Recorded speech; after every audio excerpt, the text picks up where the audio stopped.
So hi everyone, this is Kushash Shimali, and what we are going to discuss today, we are going to go through Trie Data Structure. Now for a long time I've wondered like what's the prefix tree about, where do we use it really? And I wanted to just go through the original research papers that actually like talked about the key term trie and also like the people who invented it and how did it all begin, right? So I was gonna go through this Wikipedia page because generally it's a good start if you want to see the history. If you'll go here, I think, yeah, the second section talks about the history, etymology, and pronunciation. So we'll start from there. I hope I pronounced properly. Other authors pronounce it try, some pronounce it tree. Okay? Yeah, yeah, makes sense. All right. Anyways, so in computer science, a trie or tree, also called a digital tree or prefix tree, is a type of k-array search tree, a tree data structure used for locating specific keys from within a set. Okay. So it's mostly used for searching or locating some specific keys. That's what prefix tree is all about. These keys are most often strings, which links between nodes defined not by the entire key but by individual characters. Right, so essentially Kushashva is the name, then KUSHASHWA, like all the characters will be in play. So in order to access a key to recover its value, change it or remove it, the trie is traversed depth first, following the links between nodes which represent each character in the key. We are going to go through what this data structure does, to be honest, but I want to really read the paper and start doing it. So I'm going to go to the history but also like let's go through this. No, let's just skip that part. History, the idea of tree for, should I call it tree or try? Anyways, doesn't matter. The idea of a tree for representing a set of strings was first abstractly described by Excel, who was a mathematician. Those are the days when we used to say that mathematics is important for computer science. Nowadays, I don't know what kind of maths. I mean, some people do that if you're in scientific computing and all. In 1912, tries were first described in computer context by this lovely human being in 1959. Okay. And the idea was independently described in 1960 after a year by Edward Fredkin in this paper, Trie Memory. So that's something that we're going to go through today. And I'm going to click on PDF for now. I'm going to go through this paper now. Here we go. All set. I don't mind the dark mode here as long as nothing breaks. What is check for updates? I don't want to update anything. Alright, so let's read through this, guys. If anyone is new, please feel free to say hi. This was live streamed on Twitch, by the way. The YouTube recording will be there. Anyway, so trie memory is a way of storing and retrieving information. It is applicable to information that consists of function, an argument, or item in term. So like corresponding to this item, there's a term. And pairs information, right? So it was mostly used for retrieving information. That's what they thought about. And it was basically we were using an ordered list before this.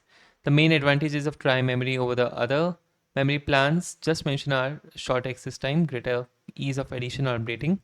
It's kind of curious, right? That's how they used to call it up-dating. Yeah, dating culture maybe. Anyways, greater convenience in handling arguments of diverse lengths and the ability to take advantage of redundancies in the information stored. Yeah, I think like these are the two last. So the last 2 points I'm kind of thinking towards the direction of prefix tree over here, right?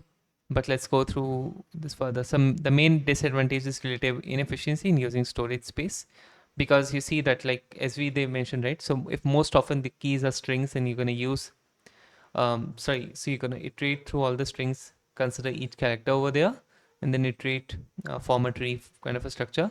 So like that, using those characters is of course inefficient use of storage space, but it depends. When the store is large, you have enough storage, so you don't really care about it. And in this generation, I don't think storage is the problem. It's mostly memory and time.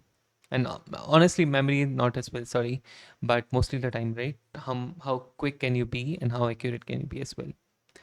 In this paper, several paradigms of trie memory are described and compared with other memory paradigms, their advantages and disadvantages. Okay, thank you.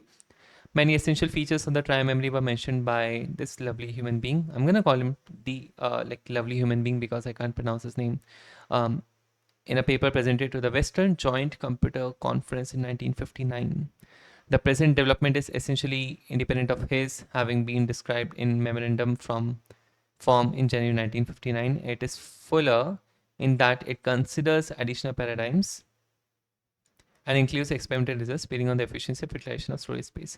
So I think the present development is essentially independent. So what they're basically saying is that This concept of trie memory were mentioned by this lovely human being in a paper presented to this conference in 1959. However, this paper is kind of independent because it considers additional paradigms, which I mentioned, finite dimensional trie memories, and it of course includes experimental results. Okay, so basic paradigm of trie memory. How does it really work, right? Let me go through this first. The work reported here was begun at MIT Lincoln Laboratory and completed at Bolt, Beranek and Newman Inc. with contractual support from the IBM Federal Systems Division. The author wishes to acknowledge his indebtedness to the many people, colleagues, friends who have helped on this project. This is super nice, right? Especially gratitude is expressed to Dr. J.C.R. Licklider for the most pervasive assistance. Tries apparently derived from retrieval. Oh wow, this is really nice, right? So from retrieval they derived try. Now, but then if you kind of think about it, then retrieval is called like retrieve, right? So it should be tree, not try. Okay. So I'm gonna keep calling it tree now because it's derived from retrieval. Okay. So let us consider first a sample abstract form of tree memory. Suppose that we need to keep track of a set of words, a set of sequences of alphabetic characters. Sure. Okay. So a set of words is essentially they just replace words with alphabetic characters. They're just being smart about it. The words are of various lengths. From time to time, additions to the set and deletions from it must be made. What we have to remember is just which ones of all the possible finite sequences of alphabetic characters are currently in the set. Okay, so like, let's say there are thousands and millions of words that are possible to make. Okay, you have just a single set of 10 words. Okay, now you want to keep a record of what are the new words being added, like what's the words that is in the set of all the available subsets or par set of words possible. Okay, so that is, given a word, we must be able to determine whether or not it is at present a member, right? So let's say I have a list of Kush, Kushashva, Ravi, Shrimali. Okay, Kush, Kushashva, Ravi, and Shrimali. Okay, those are 4 words. Okay, I have a set. Now I just want to clarify whether Vishwesh is in this list or not. Vishwesh is, by the way, my brother's name, right? So whether this is in the set or not, that is something we must be able to determine whether or not it is at present a member. In this example, each word is an argument, and the corresponding function is simply the binary variable of which the admissible value is a member or non-member, right? So they're kind of thinking about this, like let's go and open a terminal. All right, let's also close the Microsoft Edge add-on. So let's say try.md over here. What you have is, let's say you have a set with Kush, Ravi, and what you have a function is which returns bool, okay, and it's essentially like is in the set, okay, and the argument is what? New word, okay. It's essentially a string. It's a mix of, I know I've been learning Rust recently, so it's a mix of that, but yeah, and honestly, okay. So this is what they mean over here, and let's see how this goes. Okay, anyways, so this is the function, this is the argument. All right, can I take you back? Okay, awesome. So what do we have at the outset? Before the storage is begun, the trie is merely a collection of registers. Okay, what do we mean by registers here? Except for 2 spatial registers, which we may call alpha and gamma, whatever, right? Alpha and delta. This looks more like delta. Oh god, I have not studied maths for so long. Every register has a cell for each member of the ensemble of alphabetic characters. Ensemble is like just the whole, I don't know how to call it, power set, or just a group of alphabetic characters, right? So if we let that ensemble include a space to indicate that the end of a word, each register must have 27 cells, right? Think about it. Okay, the total 26 alphabets, right? So if we let that ensemble include a space to indicate the end of a word, which is an argument, so let's say Kush, after that there is a space. That means the argument is ending, the end of a word. So each register can have maximum of 27 cells. Why? Because you have 26 letters and then you have a space, if I'm getting it right so far. Okay, so 26 letters plus 1 space, we're getting 27 cells, right? So each cell has space for the address of any register in the memory. Cells in the tree that are not yet being used to represent stored information always contain the address of the spatial alpha register. Okay, let's read it again. Cells in the tree that are not yet being used to represent stored information. Okay, always contain the address of spatial alpha register. Let's say you have Kush, right? And over there A, B, C, D and all is not covered yet. Okay. So for those, what you're gonna do is they're gonna contain the like spatial alpha register, like the address of this. So they're pointing towards the spatial alpha register. A cell thus represents stored information if it contains the address of some register other than alpha. So that's like something they are using it that as a default. Okay, like null pointer kind of a thing. The information represents is its own name, A for the A cell, B for the B cell, makes sense. And the address of the next register in the sequence. Okay. So they are storing basically two things if I get it right. First is a name and the address of the next register in the sequence. So storage of words of alphabetic characters is illustrated in figure 1. We'll go to that. For the sake of simplicity, the ensemble of characters has been restricted to the first 5 letters A, B, C, D, E, and this inverse triangle for space. Suppose that we want to store D, A, B, B, A, D, B, A, D, E, whatever, right? And we may follow the procedure. Okay, so how they're doing it really? Right, so they're only having they're only considering the first 5 letters. Okay, that's what they have already mentioned. So they want to store D, A, B. How are you going to do that? Right, so this is D, A, and B.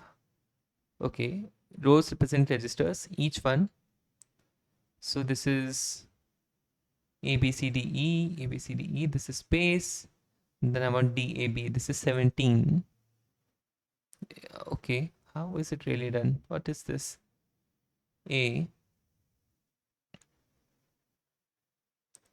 Okay, is there any explanation about it? Alright, yeah, I think they're explaining. We may follow the procedure illustrated in figure 1, in which the rows represent registers. Okay, 17, 16, 15, those are the registers. Each one in containing the 6 cells required by the fact that we are working with 6 character types, right? 5 are the letters and 1 is the space. The bottom row represents the third spatial register, the portal register. Okay, so that's the portal register. The P is missing. That's what I was wondering. So P is what? Portal register. The bottom row represents the third spatial register, the portal register through which we enter the memory system. Except for its use as an entrance, it is similar to the other ordinary registers. The others are numbered in the order in which the alpha register, not shown, we select them. At the outside, that is, alpha is designating register 2. 1, 2, 3, 4, 5, 6, 7, 8, 9, up to 17. Okay. I still don't get it. Let's keep going. In order to store DABS, let's take an example. We introduce the address 2 into the D cell of the portal register. Okay, so what's the D cell? D is here, portal is 2. So that's the entrance. Okay. All right. So this is like the, as I mentioned, the portal is the like, kind of an entry. Okay. So we've gotten 2 here as the entry. And why have they stored 2? Then we move to the register 2 and introduce the address 3 into the A cell. Okay. So moving like 1, 2, 3, 4. Oh, so something like this, right? So this is 2, 3, 4. And where is 5? So after this, there's a space. So they have entered a space here. And since you're skipping 5 now, so it's 6, 7, 8, and 9. Oh, so it's like that, is it? Okay. Introduce the address 3 into the A cell. Then we go to register 3 and put the address 4 into the B cell. And finally, we go to register 4 and put the address 1 into the inverse triangle or end or argument. Yeah, end or argument, right? So that means just a space. So that completes the storage of word DAB. Yeah, let's just discuss about BAD, right? So over here after 4, oh, so 5 is not being skipped. 5 is here now. 5. A is here. A is already there. So it's being stored by something already. Then you want bad, right? BAD. So it should be A here. Okay. It's already stored. So what are you doing about it? Are you going to the next cell for that? Because the register until 4 is done. That might be the case, right? Because then you have 7. Okay. So you look at the row. If for that particular column that is full, then you go to the next available row. Is that it? The B is represented by introducing the address 5 into the B cell of the portal register, the A by address 6 in the 5th register, and the D by address 7 in the 6th register. So bad is terminated by address, yes. Now when we start to store bad, we find that B and A and D are already in the trie. We therefore follow the path already designated by bad. Oh, so over here you have bad, right? So B is here, A is here. As long as that is there, you could keep on skipping that. D is already there. Hmm.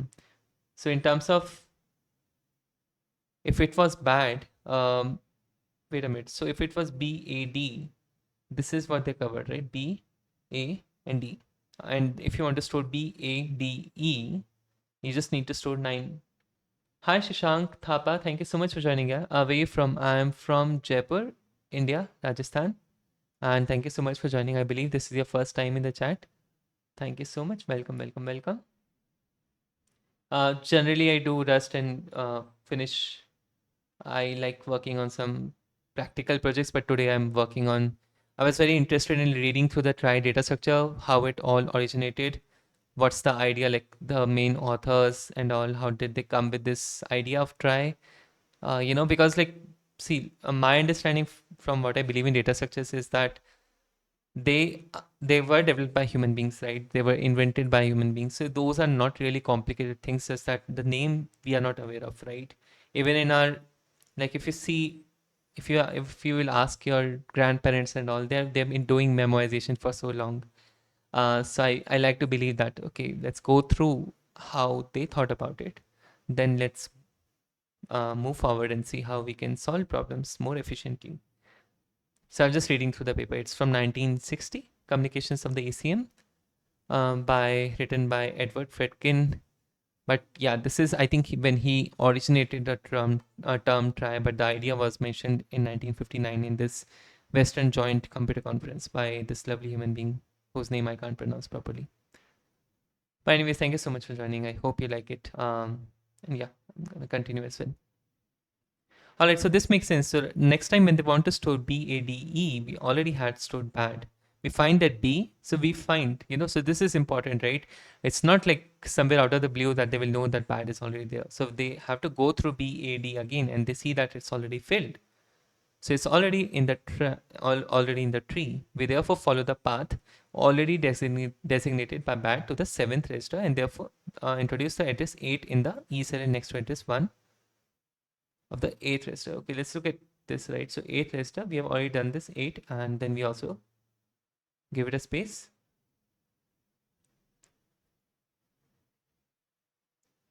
Yeah, this makes sense, guys. So after 8th register, we just give them a space. That's the end of argument, right? Yeah. Besides illustrating the storage procedure, this example reveals that a small tree memory does not efficiently use the available storage space. Yeah, if you see, like, it looks more like a sparse matrix, right? If you think about it, it's like a lot of cells are empty and you're not really storing in this most efficient manner. And this is something they have started, like they mentioned this already, that it's inefficient in terms of storage. So it may be evident from the yes that the procedure for reading from the tree is simply to follow the path designated by the addresses, advancing to the indicated level of the tree each time we move to a new character. At each level, we examine the cell that corresponds to the argument character to determine whether or not it contains an address. Right, so suppose if I had to consider this as a schematic representation and I want to search for BADE, how would you do that, right? So you'll go through this portal row first and then you see that B is there. Okay, so B is filled already. That means B is there and it says 5. Okay, so what does that mean? I should go to 5th register. I should look at the A row because that's what I'm looking for. A now. Is A filled? Yes, it's filled. With what register? 6. You go to the 6th register now. This is a register. Okay, so each row is a register over here. Then you're looking for, what are you looking for? You're looking for D for dog. So D is here. D is already filled with 7. So you go to the 7th register.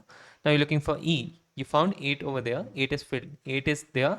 Only space register is filled, right? So that means, so when you're going to 8, you look out for, like, if, like, for example, you're not really looking for anything, so space is filled, that means it's found. So you're done. So this is what we did. Okay, that makes sense. So it's like number of times we have iterated through each cell is like number of characters in that word. Shashank says, I code in Java though, just learning strings and arrays in DSA through YT. Is this the best way to learn DSA for optimum results? I see. All right. So let me quickly add on to this. I, if you're looking for, just doing lead code enough to cross interviews, or you're more like a, I don't want to name words here, but for me, this is the best way to understand data structures, along with coding, along with, trying to solve problems. I think this has worked for me so long, and it will keep working for me, from what I believe. I would really leave it to you to decide. I mean, opt for both methods, but there should be a good balance. You can't just keep on reading research papers and do nothing about it. So you also need, once I'm done, I'm going to solve the problems on any coding platform as well about trees and see if it works. So maybe you can follow along and see if it works for me. If it's also going to work for you, then sure. But if you're really a beginner, I will suggest you to keep it simple. Go through some array strings. Like, people think they're easy, they're not. In fact, they're probably very commonly used compared to other complex data structures as well. So I would say go through those first. Have really good understanding of what they do, and then you move further. Like, for example, for me, when I used to study about vectors in C++, right? In Java, there might be some array class, right? I would go to that source code and try to understand that how does the resizing work? How would you do that? I've in fact written blogs on it, that how does a memory allocation work? What's really the, working lemma behind this? So I would really suggest that you also do that at some point of time. Depends on which stage you are in. Right now, I have a job with God's grace, and I don't have to rush through the interview process for the companies. I think I'm okay wherever I am. So I'm just going through this as much as I can, as long as I have the time. So I don't have the results for optimum results. If you keep on thinking about results, nothing will happen. As the great man MS Dhoni says, focus on the process and you will get the results. One day or another, it will happen. Thanks for suggestions. I know these are useless suggestions, but I hope um, you do what you do, right? Yeah, just keep doing it. That's what works for a lot of people. Don't get distracted. Don't look out for other people, how they're doing it. Do what you think is right. You make your own mistakes, you learn from them, you iterate quickly, be in the startup world like this. I mean, in terms of how you live your life. You don't have to be in startups if you don't want to be. Anyways, all right, so this is done.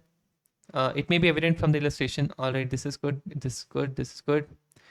At each level, we examine the cell. Yeah, I think we already discussed about it, right? If we find ourselves in due course back in register 1, we know that oh, okay, wait a minute. Oh, right. Sorry. So when you get 1, then you go back to 1, right? So you're in the portal register again. That means that they have found the member, which is nice. This is how they say that it's working. If we come to a cell that contains no address, we know that the word is not a member of the stored set, right? D, E, and A, for example, do not have paths in figure 1, right? So anything that starts with A is pointing to 17, and then there is, okay, so A is a word because we have already added it here. But if, let's say, I was searching for U, sorry, U is not here right now. Let's say AA, okay? So if you go to A, it says 17th. If you look at 17th register, you see this is being, like, you're pointing it again to first portal cell. Then you look at that, nothing there, right? Hmm. Oh, by the way, sorry. For AA, you should be looking for 17th register, and then you should be looking for the 8th column, which is empty. So that's why it's not there. Sorry about that. Okay. So the procedure for writing into a tree has, as this initial part, the procedure for reading.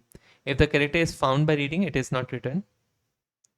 Okay. If the character is not found, it must be presented by the introduction of an address into the appropriate cell. The facet of the illustration suggests that a possibly important feature of tree memory is its capability of taking advantage of redundancy in the stored sequences, right? So let's say if you're considering BADE, you're not really storing BAD again. It's already there, you're just storing E. Okay, so to avoid the problem of defining no address and to anticipate a notation shortly to be introduced, we may say that the blanks of figure 1 contain the address alpha. And that's why they're just kind of making it easier for us to understand. In order to permit more general description of tree memory, it is helpful to substitute for the system of successive addresses used in connections with the illustrations in figure 1, a system of directed connections that we may call nexuses. Okay. In order to permit more general description of tree memory, it is helpful to substitute for the system of successive addresses used in connection with the illustrations. Okay, a system of directed connections. Okay, so they're basically kind of replacing how they're doing it. I mean, just the naming probably, and to keep it simple. A brief explication of nexuses and nexus chains will facilitate further discussions of tree memory. Okay, a nexus is a path or anything that designates a path from one element of a set to another of the set. In figure 1, the address that was introduced into a cell constituted a nexus from that cell to the registered identifier. It's like a pointer, is it? An arrow running from the cell to the register would have fulfilled the same function. Since nexuses are directed, we may say that cell A of register 1 points to register 17, or that register 17 is designated by cell A of register 1. So you see, like, essentially they're just calling it pointers, if I'm not wrong, right? So in the portal register, this you see 17 is the cell is pointing to 17, right? So you go to 17 register again, then look for if anything is filled. Hi, Gomitarka. Gomitarka, is that the name? Thank you so much for joining on Twitch. Welcome. How are you doing? Appreciate you guys coming up and saying hi. By the way, I would really appreciate if you consider following as well. I'm doing great, and you? I'm doing good as well. After all this, I generally say this to people that I'm alive. That means I'm doing good. And how's work? I have a job. That's good. Thank you so much for joining. Just for some context, we are going through the original paper of Trie Memory. It's written in 1960, and I am going through it just trying to understand what's the intuition behind it. How did they come up with it? It's like this should be a paper just before this as well, 1959. That is that didn't really coin the term tree, but we can go through it later as well. What does tree mean? Tree is a data structure that's in, like, we use it in problem statement, solving problems and all. So it's a data structure like a prefix tree. See? Yes. All right. Let me continue, right? In figure 2, line 1 represents a simple nexus, a directed connection between two members of a set A and B. I'll Google it up. Let me know if you want more information. Actually, I can share this Wikipedia link as well, right? You can go through it if you want. It's really nice. And also, guys, feel free to look up on my YouTube channel as well if you have any queries. If you would like to watch these recordings, I generally upload my recordings there. So feel free. Let's go back here, guys. In figure 2, if you look at line number 1, they are saying that we represent a simple nexus, kind of a chain. Okay. A directed connection between two members of a set A and B. Yeah. Line 2 represents a nexus chain. Yes, A, B, C, and D. Okay. In line 3, we project the nexus. Oh, we project. Wow, those kind of terms used to be, super complicated. But let's see. So in line 3, we project the nexus AB one link ahead. Okay. So the projection converts into, yeah, AC. That makes sense. AC and BC, is it? Yeah. When there is no chance of ambiguity, a nexus AB may be designated as A or B. The effect of this projection is thus simply to move the tip of the nexus AB along BC to C, and thereby to define the nexus AC, which may be present by arrow from A to C, not through B. Oh God, these people are super. Oh God, we start out with a particular configuration of nexus, and as we store information, progressively modify the structure by making a simple pattern of projections. Okay, I don't think we need to right now. I don't want to go into that rabbit hole of understanding this much English, but let's just move forward. By the way, like, I'm just kind of wondering where are the experiments.